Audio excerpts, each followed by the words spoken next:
موت سے کسی کو چھٹکارا نہیں، جو بھی اس دنیا میں آیا ہے جانے ہی کے لیے آیا ہے۔ اس دنیا میں آنے کی ترتیب تو ہے مگر جانے کی ترتیب نہیں۔ موت ہر انسان کو آنی ہے، چاہے وہ بچہ ہو یا بڑا ہو، جوان ہو یا بوڑھا ہو، امیر ہو یا غریب ہو، جھونپڑی میں رہنے والا ہو یا محل میں رہنے والا ہو، سب کو اپنی کچی قبر میں تنہا سونا ہے۔ جب آدمی کی روح نکلتی ہے تو اس کا منہ کھل جاتا ہے، اس کے دونوں ہونٹ ایک دوسرے سے جدا ہو جاتے ہیں۔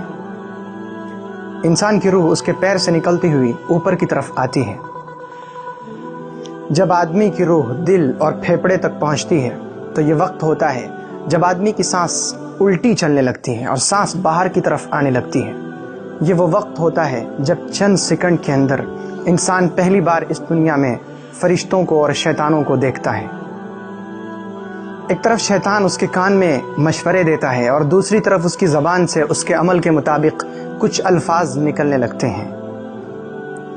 اگر انسان نیک ہو تو اس کا دماغ اس کی زبان کو لا الہ الا اللہ محمد الرسول اللہ پڑھنے کی تلقین کرتا ہے، اور اگر انسان بدمعاش، بدطینت، بدمزاج ہوتا ہے تو اس کا دماغ عجیب کنفیوژن اور ہیبت کا شکار ہو جاتا ہے۔ وہ شیطان کے مشورے کو قبول کرتا ہے اور اس کی زبان سے اس کے عمل کے مطابق کچھ الفاظ نکلنا چاہتے ہیں، اور وہ بھرپور کوشش کرتا ہے کچھ بولنے کی، وہ کوشش کرتا ہے تڑپنے کی، لیکن وہ تڑپ بھی نہیں پاتا۔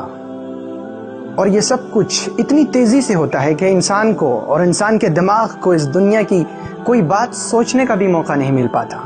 انسان کی روح نکلتے ہوئے اس کے ذہن میں زبردست تکلیف ہوتی ہے، لیکن وہ تڑپ بھی نہیں پاتا، اور اس کے بعد اس کے پورے جسم کی روح اس کے حلق میں جمع ہو جاتی ہے، اور یہ وہ بات ہے جس کو قرآن کریم میں بیان کیا گیا۔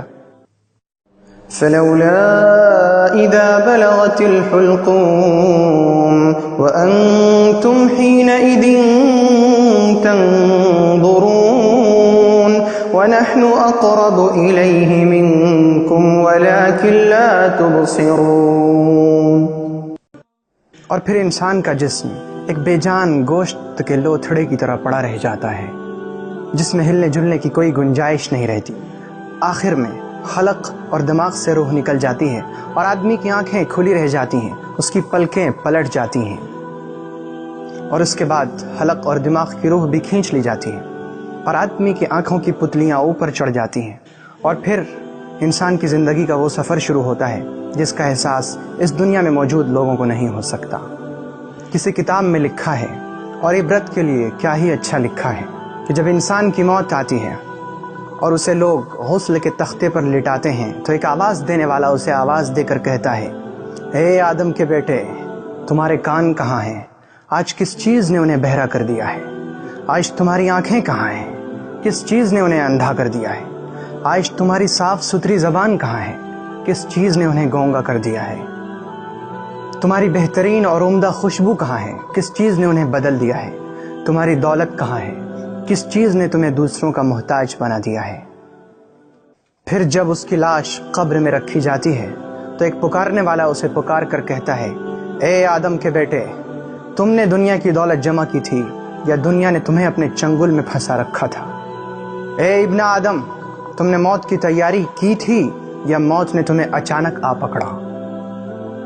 اے آدم کے بیٹے، میں نے تمہیں مٹی سے پیدا کیا تھا، اور آج پھر دوبارہ میں نے تمہیں مٹی میں واپس کر دیا ہے، اور جب میں نے تمہیں مٹی سے پیدا کیا تھا اس وقت تمہارے کاندھے خالی تھے، لیکن آج جب تم دوبارہ اس مٹی میں واپس آ رہے ہو تو تمہارے کاندھے پر تمہارے گناہوں کا بوجھ لدا ہوا ہے۔ اور جب مردے کی پہلی رات ہوتی ہے، ایک تاریک اور اندھیری رات، قبر کی پہلی رات، تو ایک پکارنے والا پکار کر کہتا ہے، اے آدم کے بیٹے، آج تم ایک ایسی رات گزارنے والے ہو جس کی صبح میں کوئی مؤذن اذان نہیں دے گا، جس کی صبح میں تمہیں کسی نیک عمل کی طرف نہیں بلایا جائے گا، کیونکہ نیک عمل کرنے کا وقت گزر چکا ہے۔ اور اس کے بعد ایک دوسری آواز آتی ہے، اے آدم کے بیٹے، آج تمہیں سب چھوڑ کر جا چکے ہیں، تمہیں سب اس مٹی میں چھپا کر اور دفنا کر جا چکے ہیں، اور اگر وہ لوگ یہاں تمہارے ساتھ رہتے بھی تو تمہیں کوئی فائدہ نہیں پہنچا سکتے۔ تو نے مال جمع کیا لیکن غیروں کے لیے، تو نے دولت جمع کی لیکن اسے آج دوسرے استعمال کر رہے ہیں۔ آج اگر تیرا عمل اچھا اور نیک ہوگا تو تیرے لیے جنت کے دروازے کھول دیے جائیں گے، اور اگر تیرا عمل برا ہوگا تو پھر یہ دہکتے ہوئے انگارے تمہارے لیے ہیں۔ میرے بھائی، یہ زندگی بڑی مختصر اور بہت چھوٹی ہے۔ کچھ پتہ نہیں کہ کب اور کہاں ہم میں سے کس کی موت آ جائے، کیونکہ اس دنیا میں آنے کی ترتیب تو ہے مگر جانے کی ترتیب نہیں۔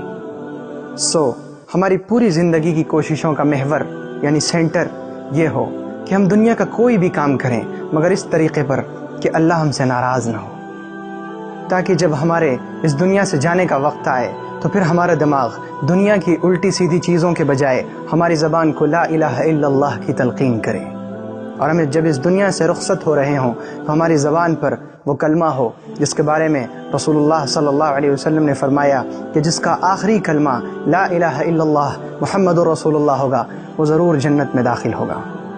اور اس ویڈیو کو اپنے دوستوں کو بھیجیں، کیا پتہ اس بات سے کس کی زندگی سنور جائے۔ چینل کو سبسکرائب کرنا نہ بھولیں تاکہ آپ کے پاس نئی اور تازہ ویڈیوز پہنچتی رہے۔